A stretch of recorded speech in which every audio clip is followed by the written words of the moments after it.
there was a practice I was doing called green breathing, and you're just like, this is so dumb and simple. And, I'm like doing it and keep doing it. And then I've learned some other things and had some new insight, and suddenly that practice is like awesome, like so awesome. And I didn't even know it. And it's I don't know. It's just that going back to basics. Once you learn some more layers and some more perspective, they give it to you. It's it's the concept of a mystery tradition, right? Like you're not going to, they can give you the practice, but until you're ready for it, it's not going to mean anything to you, and it's not going to hit the way it needs to. And so this basic practice, when I built all these other layers, that one basic practice just like blew wide open, and it was exciting. That's wonderful.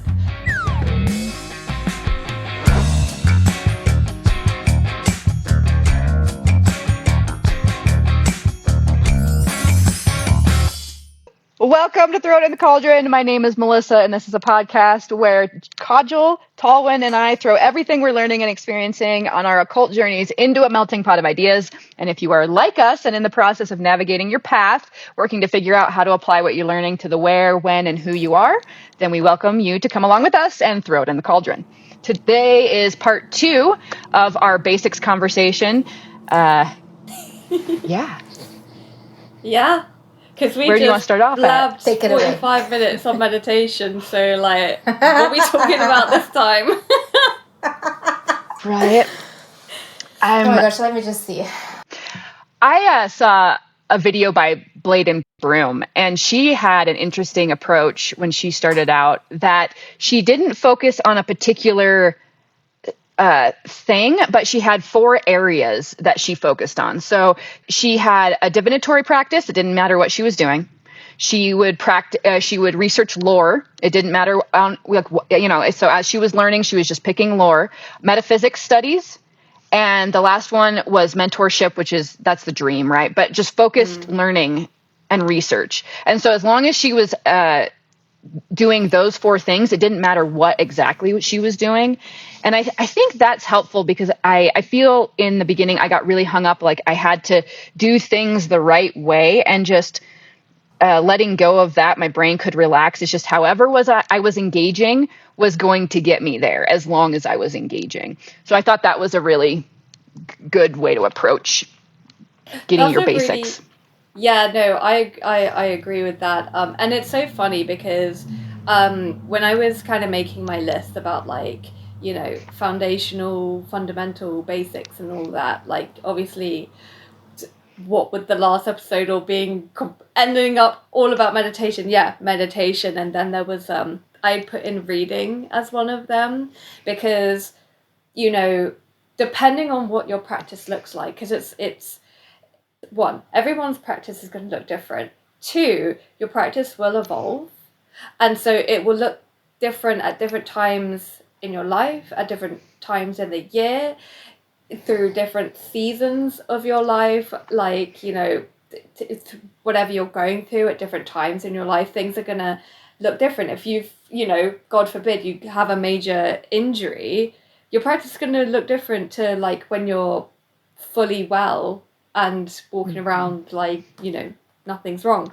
And yeah, journaling is one of those things mentioned in the last one that we only kind of briefly touched on. But I love that study, like divination, regardless of the type of divination she was using, and then like study being a main part of the practice, because like you can always read.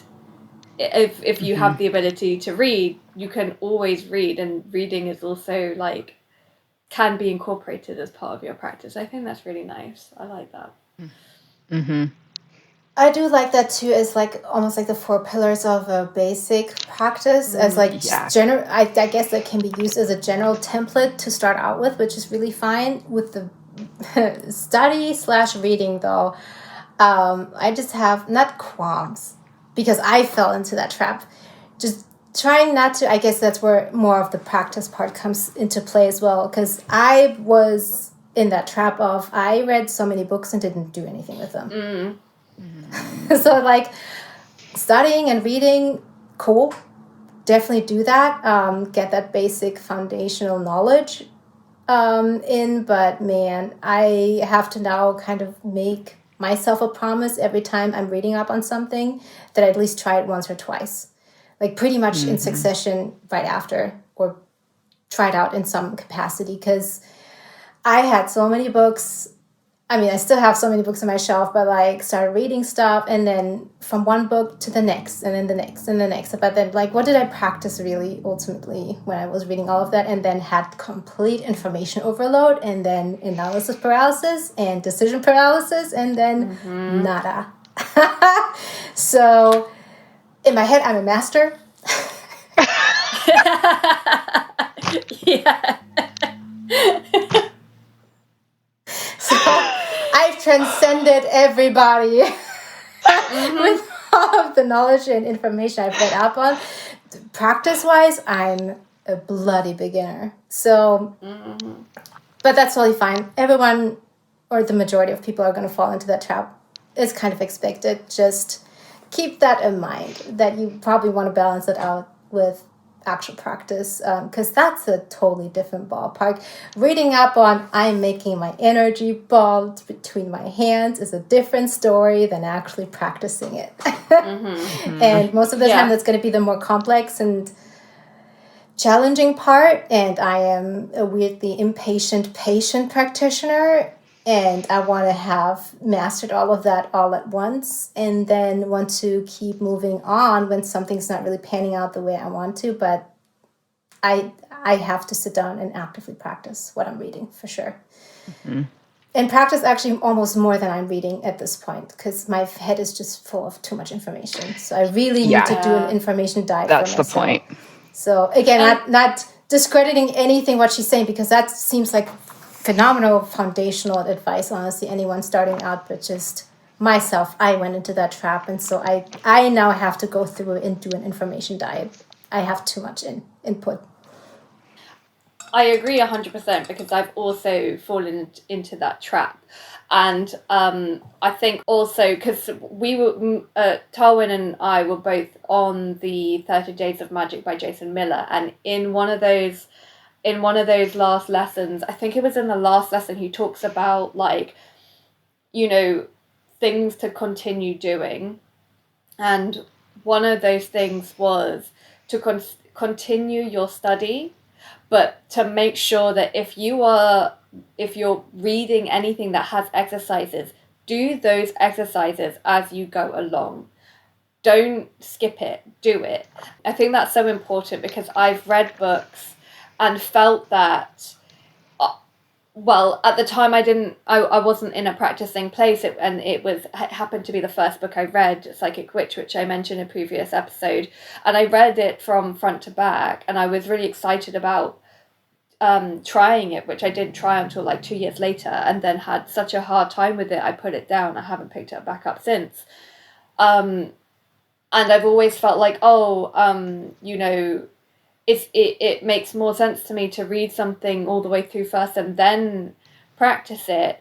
But now I'm like, well, that's not necessarily true for me, and that it probably is worth practicing things as you go along. Because also at least for me, what I think happened as well is, because I was aware of the things that were going to come up, I was almost in like a rush with anticipation to move on to the next thing that I knew was coming.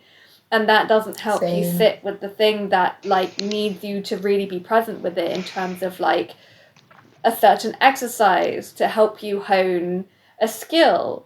You know, you can't do that if you're, you know, practicing medicine, or like, you know, any kind of practical thing, anything, carpentry, whatever. You got to know your basics and hone your basics before you move on to more advanced things, because if you move on to more advanced things and then fucking chop your arm off, that's not really going to help you, is it? just like jumping into like a 45-minute chakra, you know, meditation. What I highly recommend. So yeah. And the basics Check yourself too. Like there was yourself. Right. There was a practice I was doing called green breathing, and you're just like, this is so dumb and simple. And, I'm like doing it and keep doing it. And then I've learned some other things and had some new insight. And suddenly that practice is like awesome, like so awesome. And I didn't even know it. And I don't know. It's just that going back to basics, once you learn some more layers and some more perspective, they give it to you. It's it's the concept of a mystery tradition, right? Like you're not going to, they can give you the practice, but until you're ready for it, it's not going to mean anything to you and it's not going to hit the way it needs to. And so this basic practice, when I built all these other layers, that one basic practice just like blew wide open and it was exciting. That's wonderful. Yeah. I love what you just said because this is exactly where I'm at in a sense. So another weird analogy that just came to my head is in terms of practicing basics and foundations, like I don't remember who said that. There's like a musician or a saying for musicians or something saying in the sense of like, hey, the basic 3 chords played by a beginner is going to be completely different than the 3 basic same chords played by a master. Or something in that sense. And that is so true. I feel it's exactly that. It's with the books I'm reading on occults and the same for practices is like sometimes you have the option or the opportunity of practicing something, and because maybe something has just not clicked with you yet, or the basics for that specific practice has not even been established for you to even understand what's going on or what you're supposed to be feeling or doing. And so you're just kind of like doing something and it feels empty. Like, what am I doing? Like probably in the case of your practice, like I don't get anything out of it. What is supposed to happen? Is anything supposed to happen? Like, who knows? And then ditching it and then going back to other basics or moving past this point and practicing something else and then I love doing that, then going back to that basic again and just see, hey, maybe try it again, huh? And then you really hit it off. It's I love that, and that just shows your development, your progression, your process, how it's evolving, and then it's developing and evolving the way how it's supposed to. And I personally love going back to basics because of those kind of aha moments that I finally understand more of it. And I'm sure practicing something else again and then going back to it again, I'm getting something completely maybe more out of it or something different again that will help me further in other practices or things that I want to do. So I love going back to basics. It's kind of a measure for myself where I'm at now compared to back then. It's really nice. That's so interesting because I it's funny because I'm listening to you guys and I can't remember if I have mentioned to you lot recently, but like obviously I said before in the last episode about like I felt like I was going through an expansion in my practice and then like that kind of feels like it's fizzled out and there's just stuff going on at the moment, but I've got this like because what I'm reflecting on right now is I'm like, what has my experience been like when I've returned to basics, and I'm sitting here and I'm like, what I do with my basics, I've been working with my bare bones for so long that like I'm like, that's all I know right now. And I've felt a huge frustration lately.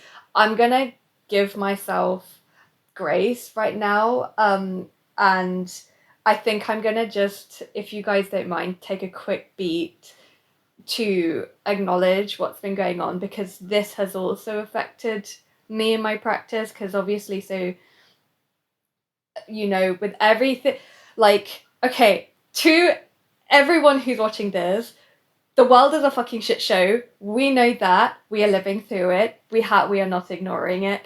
We've all been feeling it. I'm in a fucking mess. I'm just coming out of like a fucking hole of being really traumatized by what's been going on in America, and there's our own shit here in the UK. And so I've kind of, what's been really interesting, and it really does tie into this, is that when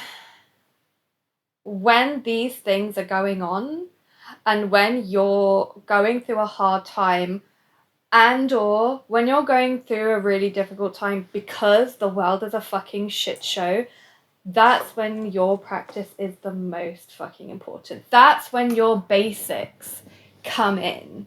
When you have no energy to do anything else but to sit in meditation, even though it's really fucking uncomfortable.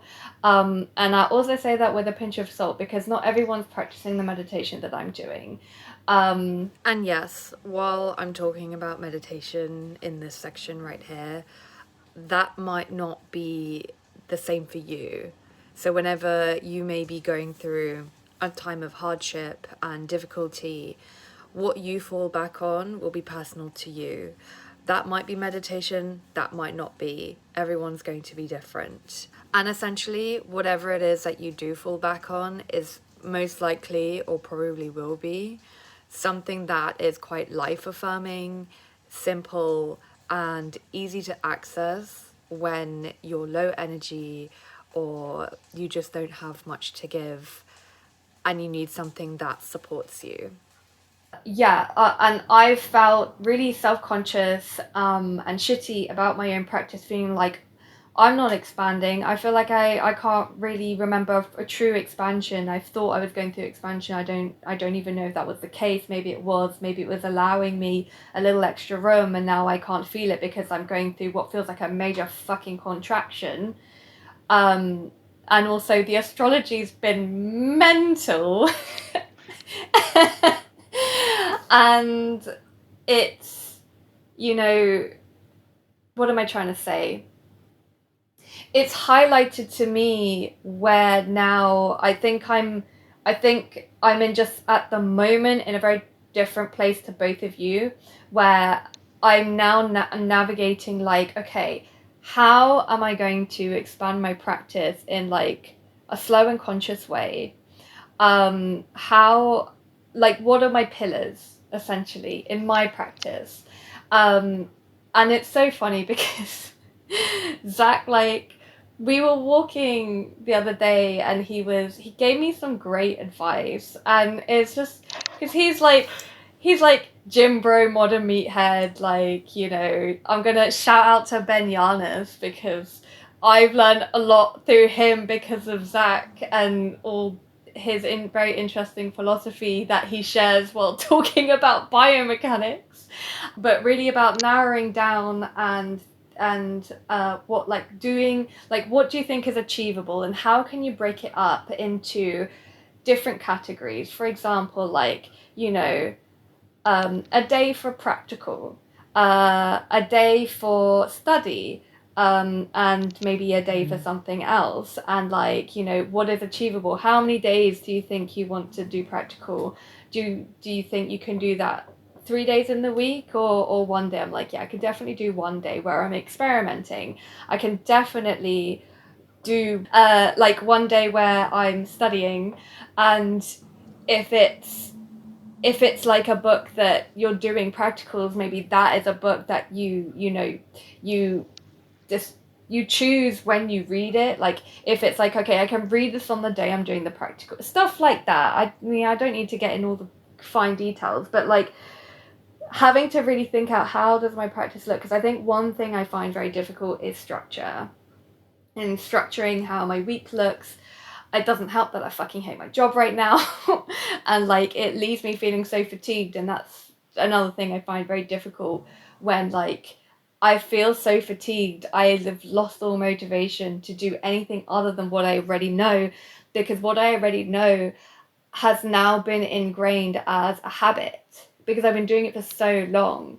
It's much easier to do things that feel like habit than starting something new, because you're having to grow new you're having to like grow new synapses in your brain to form a whole new habit, that takes nervous system work to do.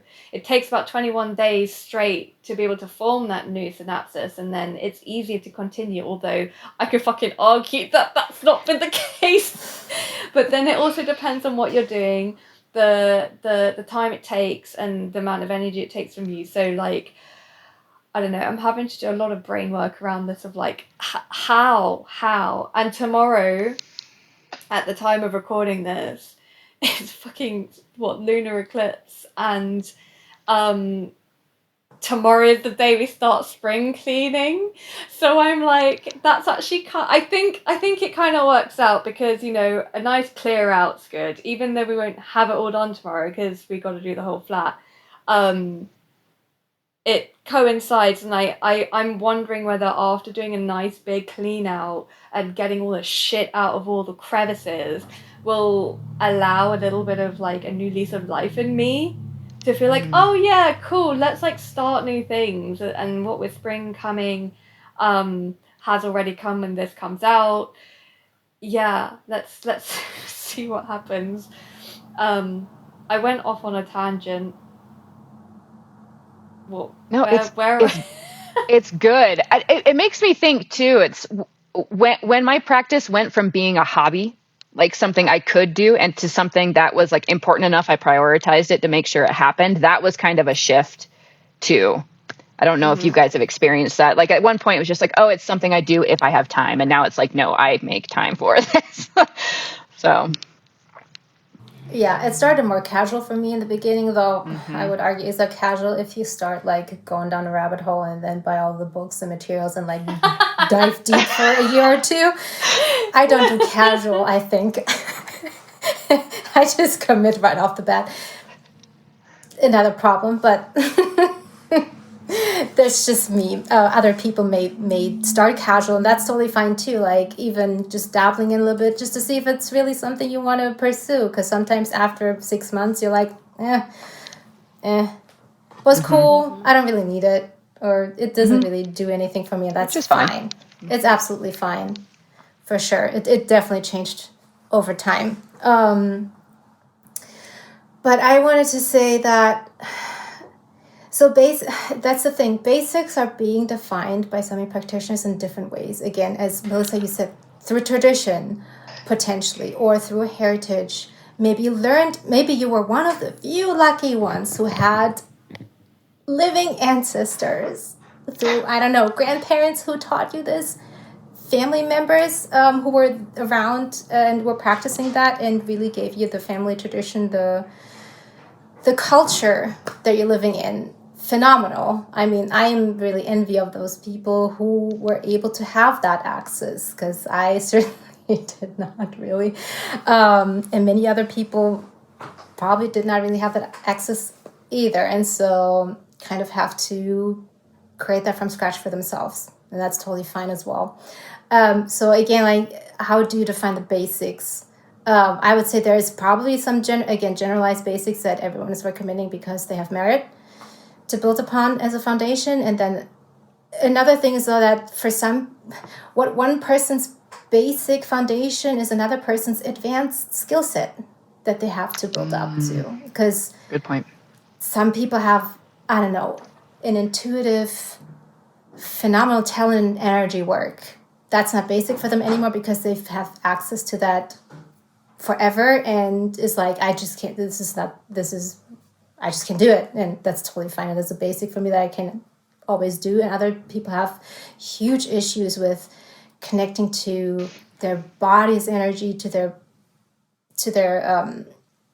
just to their own energy, for instance, alone, yet try influencing someone else, like, that's really hard to do if you have no understanding of what you're doing or how it works. That's someone else's advanced technique and not even a basic for them anymore. So really kind of like, that's why I think, I might be wrong, but like, that's why basics shift from practitioner to practitioner. It's because of previous experience and where their talents lie, I think. So you really have to find the methods that work for you and really understand what you want out of from like what is your intention with it? What do you want to gain from that? What do you want to do with it? Is probably a question you have to really sit down with yourself to even understand why are you even doing that. A meditation practice is going to be more prevalent for someone who wants to go into spirit work, for instance, I would argue. Maybe energy work is more something you want to do when you want to work with like more spell work and maybe go into an animistic kind of tradition and understanding to connect with herbs, with your environment, with the local spirits. Like, like it's really hard to have a hard definition of basics. Everyone's understanding is going to be slightly different depending on where they're at in their practice and what they want to do, I would argue. I mean, you can fight me on that. That's totally fine. It's my opinion. It's just my opinion on that. And then what I also find really interesting is not only building up the basics, like there is a two-parter for me in this as well. It's building the foundations with practice and literally honing, developing skills that you didn't have or used before to now, okay, there's maintenance work connected to that once you really achieve that. Because it's not like it's a one and done deal. You got to the point and now you're done. It's a continuous process for me, personally. Like even with energy work, I constantly have to work at it. Even though I now have like a fairly good grip on my own energy. It took a while, but now I got to the point where I can really feel it, which is nice. And I still have to maintain that. It's like going to the gym. You got to the point you wanted to get, and now you maintain that. That weight or the goal or whatever to keep at that level and then still have your milestones that you want to hit. So it's kind of like a two-parter for me. If you don't use it, you lose it. Exactly, and that's just how it is. It's with physical stuff, and practice in witchcraft or the occult, for sure. And there was a fun question. I don't know who said that, but someone was saying something in the sense of also, if you want to start practicing something, start practicing where you don't have any tools involved first. Because I think it's the most accessible to everyone, because not everyone can just start buying books and tools and things that you don't really necessarily find in nature. Not everyone can even walk. Like, that would be super ableist. Like, if you have access to yourself with nothing else around that you really have to grab from outside, start there for sure. Because I personally started with energy work because it was something that was a huge mystery for me. I didn't understand that. I don't know what it felt like. I was just very curious. So I really kept going at it, and I finally can feel it, which is really nice. That was my basic. That really took a long time of practicing and honing it regularly. I really have to work so hard for these things because they don't really come easily to me, and I don't really have the talent for that, I feel like. But amen, with practice it worked. And again, like someone said something in the sense of do what's accessible to you in your capabilities that you have available to you. And then someone had that really fun question of like, if you would be thrown in jail, as a extreme hypothetical, but you need to do spell work or whatever you need to do in jail, and you have no access to anything, how do you do it? And I found that question so amazing because it really turned my mindset around of how I approach that. Like, if you really have no access to anything, how do you practice? How do you do witchcraft? How do you do spells? Whatever it is for you. How do you do it? And then go from there. I think this is great because, I mean, I don't know if I'll be able to find the exact video, but the Hearth Witch talks about, I think she was talking about the concept of the inner altar. And what I remember her saying in that video was about, like, I think it was maybe one of the ways in which she began. And it was like, you can create, like, This is where meditation comes in, I guess, because and the world building, because you can basically build this altar space, you can build this room, you can build this place in your mind where you go, where you have all the tools and work in that space, and you can do that anywhere. So yeah, I will see if I can find that video, but if I can't, the Hearth Witch is where you will find it on YouTube. She's brilliant. I love her.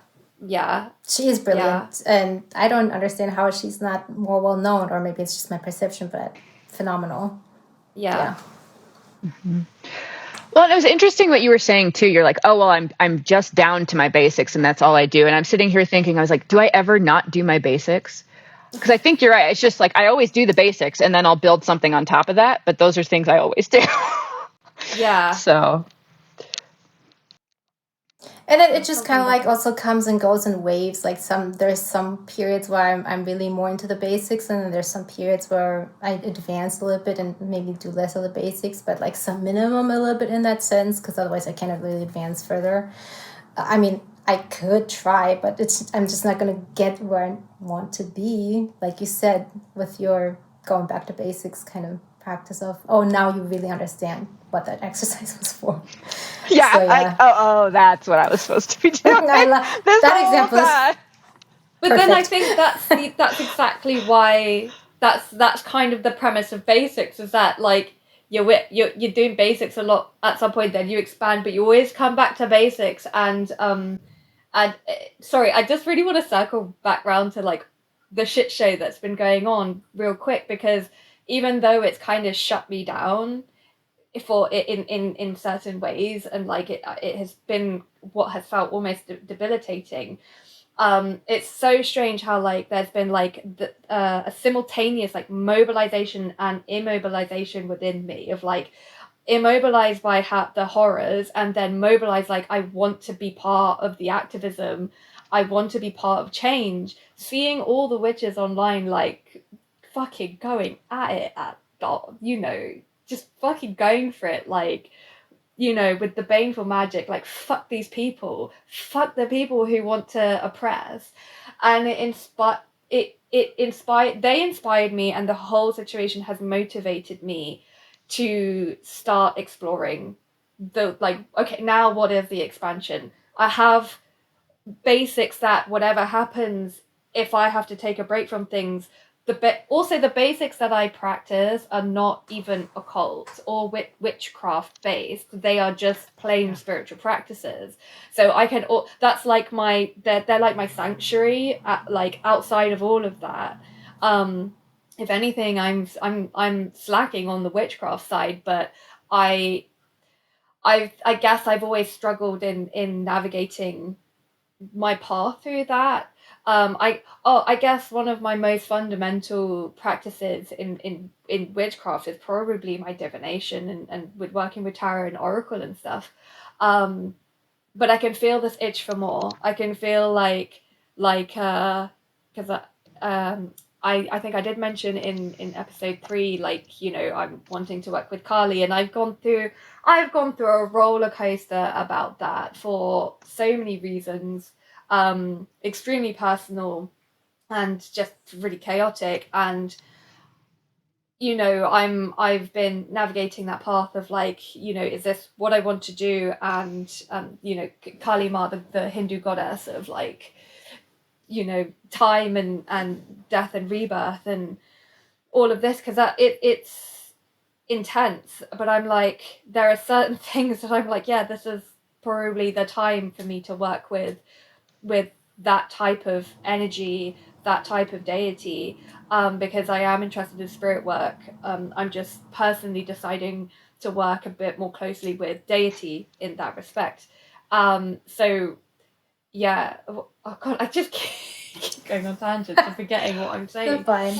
Well, this brings up a good point too. Yeah. That you can be a tarot reader and not a witch, and you can be an astrologer and not a witch, and you can be an herbalist and not a witch. And so it's it's a conversation about labels and all that, but it's just like what part of what you're doing is making you more than making you the witch, I guess. Yeah. You know, because that's kind of like those basics is like, what are you doing in the basics that is making you more than. Yeah, exactly. And I did actually, someone actually recently said online, I can't remember who, was saying, you know, you don't have to practice divination to be a witch, but you can if you want to, which is like, well, yeah, if it's helpful, of course it's helpful, but you don't have to do it. And, you know, ever since I really learned about witchcraft, I was like, this is the path I want to take. And I'm just like, God, I so often feel so lost. And I almost feel like I'm about to step on the path of learning the basics in witchcraft after all this time. I mean, it's not true. Like, so I just want to bring something to the table here in terms of basics and like energy work. So energy work is something that I really have to hone because it's one of the things I find the hardest. But like the whole like grounding and creating this thread between like the depths of the core of the earth and the universe, and I find that so difficult because I don't really feel a lot, I don't really sense a lot, so I'm just there like, okay, I'm doing the visualization, but is it there? And I have to really build this trust that is there, because in terms of like energy work in spellcraft, that tends to be one of the main foundations that you hear a lot of like, you gotta connect to something greater than you, especially because you do not want to deplete your own resources, because there are sources with an abundance of energy you can draw from. Sorry, things are just coming in now. Like, protection is a great basic to learn. Not one that I've learned, but I'm not really doing anything that requires me to need protection. However, the things I am now like, I want to be doing those things. I'm like, okay, well, now I have to figure out what are the like what types of protections am I going to start working with that feel accessible to me. Another thing coming through, sigils are a great foundational tool if that is something that you are interested in and enjoy, because we know someone who fucking hates sigils and will avoid it at all costs. And I was like, I actually really enjoyed creating like the one for the podcast. I had so much fun. It was a long process. Don't get me wrong, it took me weeks. That was a process. But then the final result, I was just doting over it, you know? I really was. I got to a point where I was doting over my own little thing. I was like, I made this thing. And the more attention, the more it accumulates, the energy you want to feed it. So like, yeah. I love sigil work myself, but again, I understand when people also do not really jive with that. It's just totally fine. Yeah. So it really, again, comes back down to, it really depends on what it is that you want to be doing. The foundations are they're going to vary between different paths. There may be, this is a good question. I mean, I think we know one of the main ones of like, you know, what is the common, like what was the question? Like the overlaps between us all. I mean, obviously meditation is a massive overlap. Divination through tarot is a massive overlap. But can you guys think of any more that overlap us? Because we're all our practice is so vastly different. But it's really interesting when there are the overlaps that we do have. I don't know, can you think of any more other than the divination? Spirit work? I don't know. Like, I don't know how deep your spirit work kind of looks. And by me, I really am like just saying general spirit. It can be the local, it can be deity, it can be your ancestors. It can even be an not egregore, but like something you created, like the, what are they called? Servitors. Servitor, yeah. Even that, I would kind of loosely put that in the same category of spirit work. Like, is there some overlap with that as well? In terms of spirit us, work? I mean, of us, yeah. I think so. I think that overlaps, and I'm just the one who is kind of only just really getting into it now. I think you guys are just a little bit more further along in your timeline of it than I am, because I started spirit offerings fairly recently, and annoyingly forgot the last 2 Saturdays that have passed. So I need to get my shit together. I remember today. It's like feeding an animal well. now. You gotta take care of your pet. Yeah, it is. It's like a pet. It's like they'll be so mad at me saying that. I don't think you're Don't pet. starve I'm that just person. using the analogy.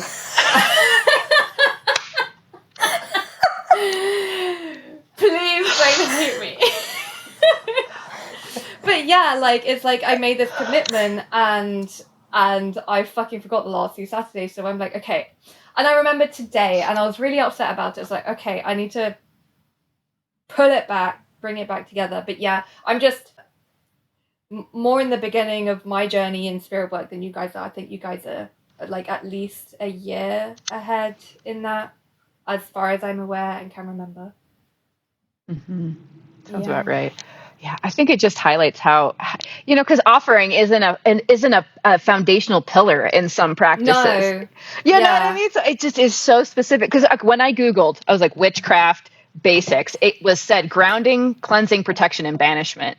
And it's just so interesting because some of those aren't basic pillars for me. And so, yeah. And yet in Eastern traditions, correct me if I'm wrong, but I think the Tibetan Buddhism practices put a lot of emphasis on offering. It's like a very high, very sacred act for them. It's like one of the first things they do in their rituals. It's like in so many different ways of offering too, for specific purposes and this and that. Like it's an elaborate thing. And other traditions, or for some practitioners, offering is not really that much of a main focus. So that's very interesting for sure. I mean, same with circle casting. Like, I feel like it really depends on what you're trying to do with the circle casting, because I also Googled or looked up what are the basics or from videos, and circle casting was also another thing that was very much a focus of next to energy work or meditation, was do your circle casting before you cast a spell. And I was like, okay. And they did provide some background of why, the reasons why. It's it made all total sense to me. And I started with that. I think as a beginner, it's great to understand and maybe feel out how it is for you, circle casting versus no circle casting for these things. But I don't do them anymore. It's also because my space is always so cleansed or regularly, freshened up, that I don't really have the issue of energy influences outside of this that much. And if so, it's get the fuck out of here. Yeah. For a moment, and that's my banishing. The things I used to do for banishings, an elaborate thing, which is, again, I think really good as a beginner, just so that you understand what's happening with these steps. And now I'm at that point where, because I am also heavily influenced by Jason Miller, Hekas, Achievable, and then you clap every time that's my banishing. Get the fuck out. I'm about to do something. If it's really that egregious, though, that's it. And it might be heresy for other traditions. I mean, LBRP, for the ceremonial aspects, they do a full LBRP ritual, or other things around that takes more time and has very specific steps involved and are just as valid as other things. It's just, again, depending on what you jive with, what tradition you want to follow, if anything. And so, yeah. Well, the protection stuff too is some people, in order to get their bodies and minds to let go, they need to feel safe, and they need that build up, and that's okay, now I can relax into it. It's valid. But for me, but when I'm okay, I'm building all this protection, it gives me anxiety. It's like why am I carrying bear spray? What is out to get me? And it just it creates more anxiety. And I was there's nothing, it isn't a perspective that I walk through the world with, to be afraid of things. And I know practitioners will be well, they're still going to get you. They're still going to bite you. It does, but I just can't sit there and build up all this protection. I love that so much. Yeah, it gives me anxiety to think that there's things out there that are going to get me. And but so I just don't. It's just like life. Technically, just living is not safe. But I'm not wearing a hyper suit with the hazards bubble. on and all that, the bubble, exactly. Like, that's also not feasible. Yeah. Just within reason every time, right? I would say within reason, where it kind of makes sense. God, I wanted to add something to it. What was that? Oh, because of for instance, not circle casting, or similar to circle casting, where putting this boundary up, or the protective bubble, or however you want to call it. Just mentioning, for instance, the Sorcery of Hecate Arcana. Obviously, I'm not going to go into the details because we are kind of sworn into secrecy, and I really don't want to spill the beans. It's also highly personal. But what's really interesting is that you're building up these things around you with visualization, all this fun stuff. And for instance, some form of protective circle around you, which is probably the wrong term for that. Sorry, Jason, I'm butchering this right now. But I'm trying to word around that without giving anything away, if you know what I mean. Okay, it's like Tantra work. If anyone understands what real Tantra work is, that's kind of in the sense of that. That you're building up this mandala, and there's specific things that are happening, and it's within a circle.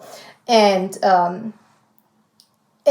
these are, for instance, for that specific practice, again, it's very specific practice. It's not something that I transfer to my normal other practice with other things. But for this specific thing, I have to do this every time for my safety, for everybody else's safety, because it's almost building up some foundational structure around it, because contained within that space that you declare as now that space you're operating in, because you're not only handling benevolent beings or, la la la, all sunshine and rainbow.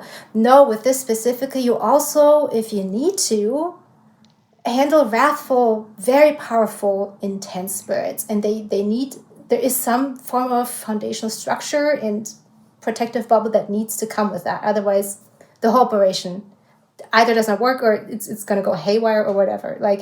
But that's the thing that needs to come before you do all the other stuff around it. That's a foundational thing and basic I have to do every time. But again, very specific to this arcana, for instance. And that has its place for that reason.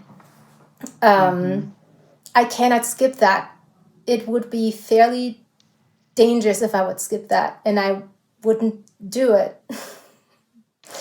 This is, for instance, where it is a basic I really need to do every time.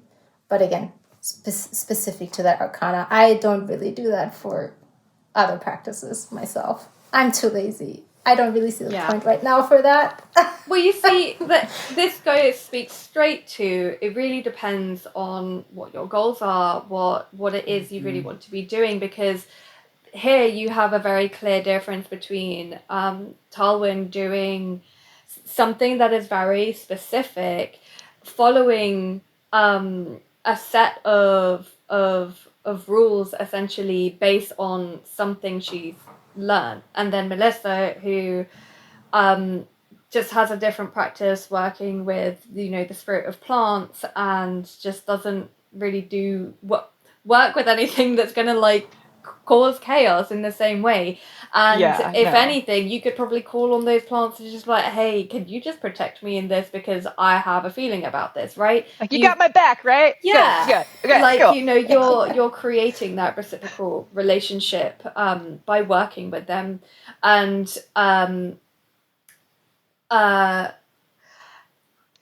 what was it?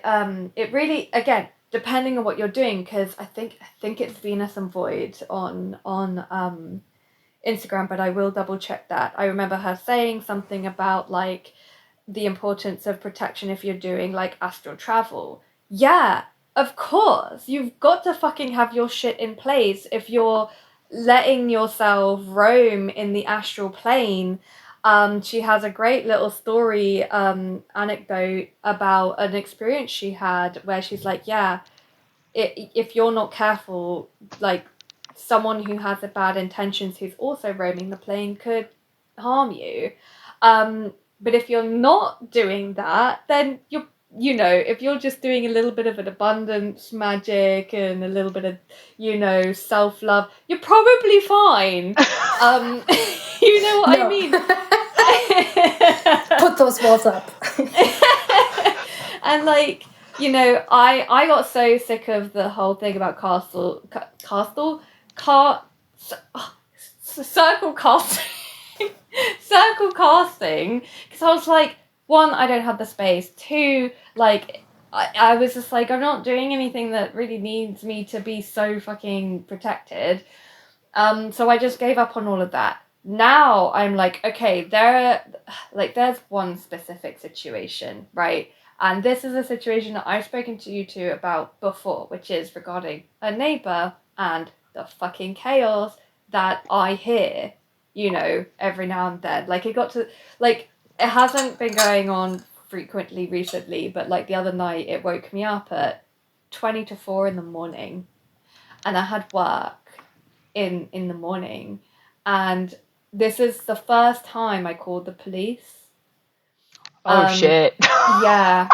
Ooh, And shit's the going thing down. is, sorry, another tangent. This is just how it is today.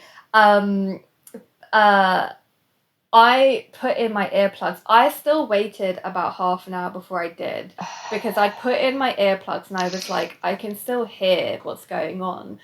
So I ended up calling the police, and I woke up the next day like, right, so I gotta learn some foundations in protection, because I'm gonna have to do a banishing at some point. I've started my work in the mundane, and I will do it again.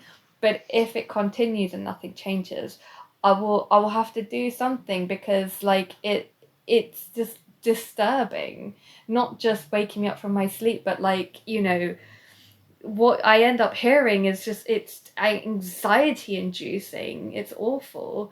So right, you have specific things that make sense to have certain foundations in, that are important in order to do other things. What is also interesting in terms of what you were saying, Melissa, is that just what you were saying about what do I need protection for?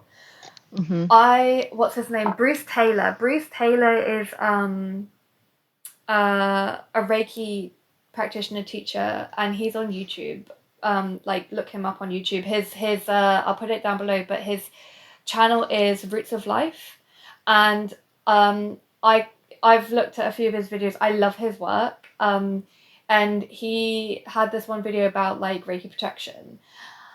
He gives you the harsh reality of the practice, at least we're talking Reiki specifically here. Harsh realities about the misleading information that is out there, and people who are practicing in a certain way, and I won't go into the whole thing, because you can find that out for yourself. It's not really for me to speak on. But what I will say is his video on the protection was really interesting, because basically when I boil it down, what he was saying is, if you feel that you have to protect yourself, and he did say this, if you feel you have to protect yourself, then you're completely disregarding the second precept of Reiki, which is do not worry, because you're now worrying that energy or other people's energy is going to interfere with your own, when really the whole point of Reiki is for you your protection is essentially your inner peace.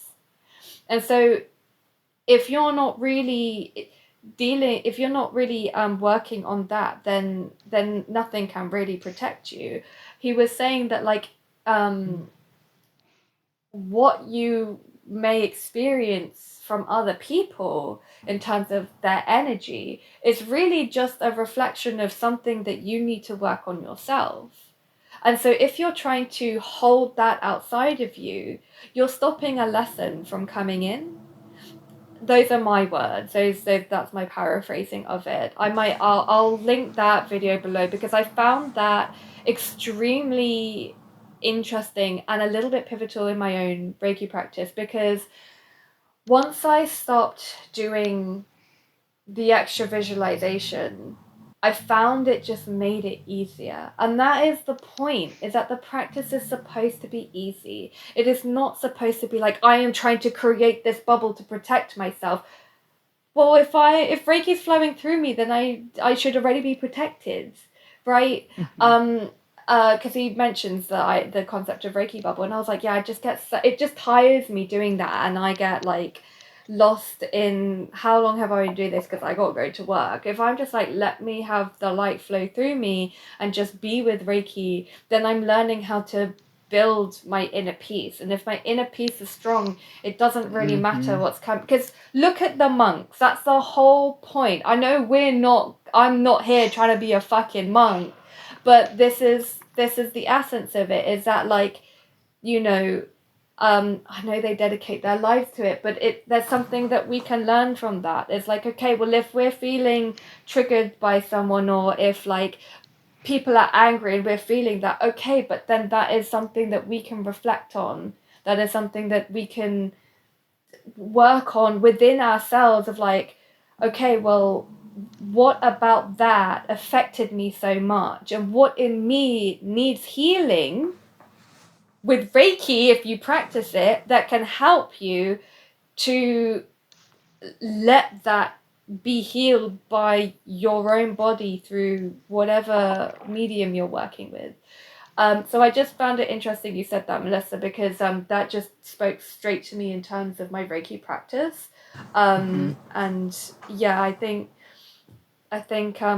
again, it really just depends on what it is you want to be doing. Yeah. I want to just say something about that, because like I do agree with that to a certain degree, that maybe some people have been putting up like overly protecting themselves, so that really nothing comes through in the end, and then it's like, why is nothing happening? Ultimately, nothing's coming in anymore, nothing goes out. What did I do?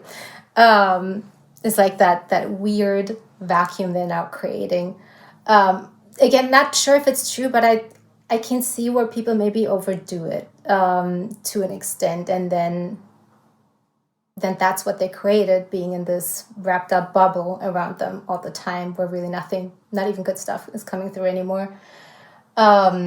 So saying something in the sense of like, we have to just be also comfortable with the uncomfortable at times, because this is how we grow. And not always shield ourselves from that, because this is not really healthy either. Like, not even just in magical spaces, it's even in the mundane spaces that we're just kind of like, and I need to remove myself now from the situation. Again, depending on like what the situation is, and if it's truly like a trigger point for you through trauma, for instance, okay, that's totally fine and valid. But like, just walking that fine line, it's so much more nuanced than how we are making out to be now, or perceive it, or talk about it even at this point. Like, there's just so much more nuance going on than really like this or that kind of thinking. It kind of is. And I feel like as a society, we have started to create and foster, cultivate that now. That I don't want to say mindset, but something in that sense of like, now we're just overly protecting ourselves. We're overly protecting others from their emotions and negative feelings, ourselves, others, and it's at some point it's just getting so much that it's like, okay, but where does the growth now happen? Because it's also not feasible to be constantly in a protective bubble, like be it magical or mundane, when you have to be literally out in the real world and be at work. I cannot remove myself from a meeting when I'm feeling pissed off. I have to deal with that, for instance. I have to handle that negative emotion and reaction I get out of this.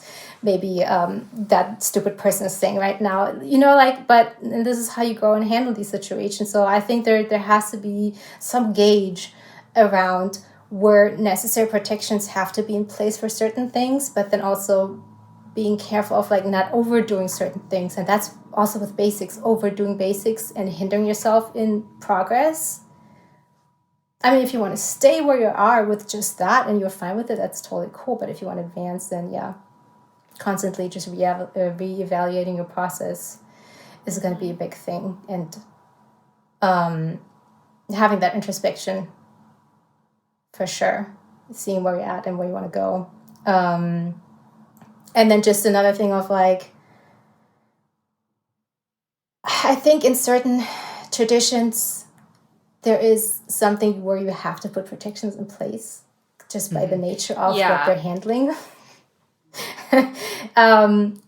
Just like as a little caveat, like it really depends on what you're dealing with, right? And where you want to go into is probably like the advice I would give someone of protection. Like, as you said, being myself in the room and not calling it anything specifically or dabbling in something really dark or whatever, like most of the time you'll be fine. But once you really start maybe invocation, really reaching out to spirits, doing whatever, just getting your feelers out even is an act of, now you want to see, but you're also being seen. And the more you're being seen and doing these internal workings and energy work or whatever you're doing, the more you're going to be probably attractive to not always benevolent spirits at times. And I didn't believe that at first, again, skeptical person here, but I do believe when people are saying psychic attacks are a real thing and you're dealing with that like a real thing then. So being on the lookout for these things. I don't want to give anyone any paranoia around that. Just take that as like knowledge to be on the lookout. Just discernment at that point for sure. It kind of makes me think of being outside and going hiking, right? Like if you've never gone hiking, they're going to give you this huge list of stuff you need to take with you. But if you've been hiking before, you know what you actually need. But the reality is you could always die outside. It's just your level of like knowing what you're dealing with and what you're capable of and what. You got a good point there. And if you're being initiated into traditions that require you to have your protection because it's part of that tradition, you follow those rules. If you are being initiated into a particular tradition, if you are not and you're just practicing willy-nilly open practices, that's different. Be discerning about what it is that you're doing. Find the fundamentals that work for you, that are relevant to what it is that you want to be doing.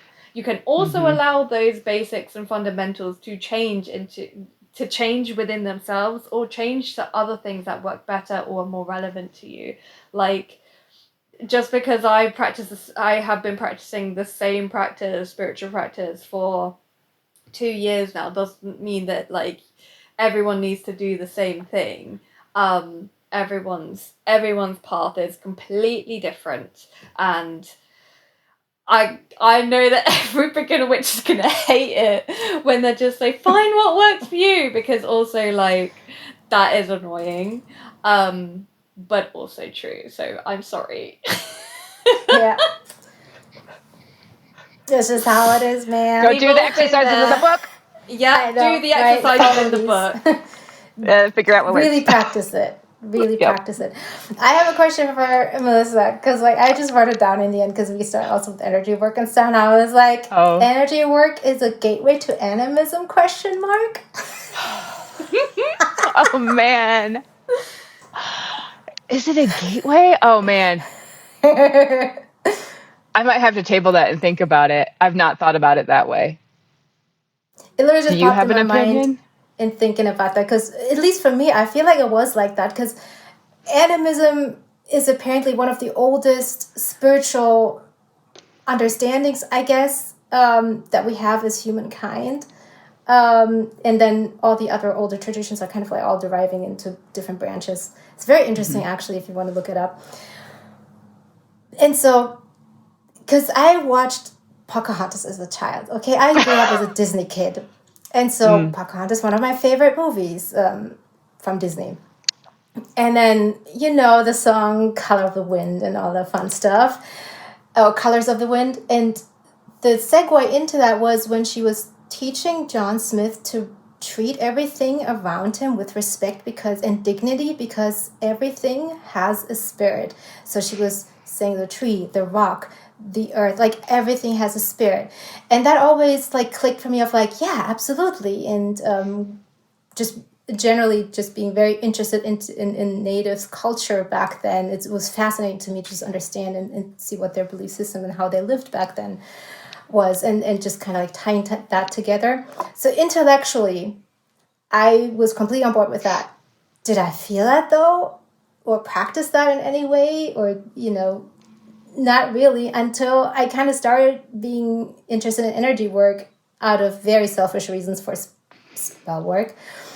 But then something happens, and I feel like if you start with energy work, I feel like it's unavoidable almost to go into animism, because the energy work you're doing with your body and yourself probably in the beginning, and then slowly expand that to feeling energy of your herb that you maybe want to do with spell work, seeing how that really feels in your hand. Do you get the sensation? Do you get a tingling? Do you get any, almost like a reciprocal kind of communication through energy work?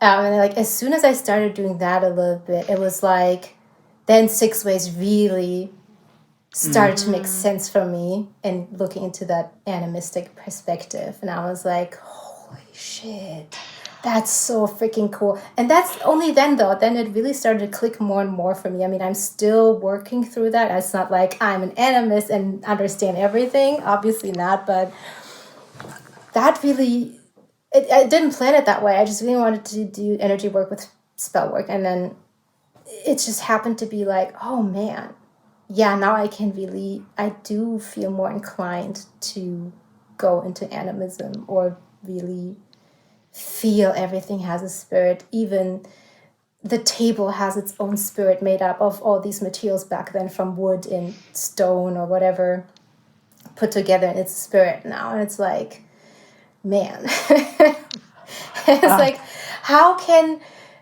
and that's my question, like to everybody, honestly, because like I just realized, like, how can someone practice energy work, for instance, as a basic foundation, and then maybe go into spirit work, and then stumble upon animism? It's almost unavoidable for me, right? Or am I like completely wrong? Because I know that that other practitioners who are really good at energy work maybe are not animists at all. And now I'm just feeling like, man, if you receive that message or that inkling of something outside of you that you get from an object, how can you not go the animism route, is my question, right? I feel like this is a whole episode. It's a whole episode. So, yeah. Tune in for part 3. We're going to talk about animism and deep dive. I love really this, and I do want to visit that, because I think that's a great. But your short answer is I don't think the energy work was how I got there. So I do want to. This would be a good. I can't wait to a find good out. Topic. You're good. You guys are all going to have to tune in at some point to find out. Yeah, tune in next time. Okay, cool. That's a wrap. That's a wrap. Hit that like and subscribe button. Yeah, like and subscribe, guys. Thank you so much for tuning in. We will be continuing to bring out an episode every second Wednesday of the month. However, we won't be bringing one out next month. Everyone just needed a hot sec because life has been crazy. The world is crazy. The astrology of when we would have been recording was just too much. So we will be bringing one out in July. So stay tuned for that. And I hope you don't want this however long, 45 minutes, an hour or so back of your life, because we enjoyed having you here. Yeah, thanks for thank you for your time. Thank you. And see you next time. See you. Bye.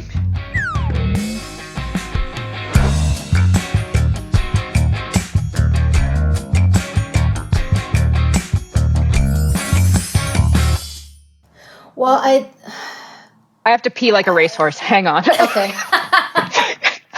I've been holding it.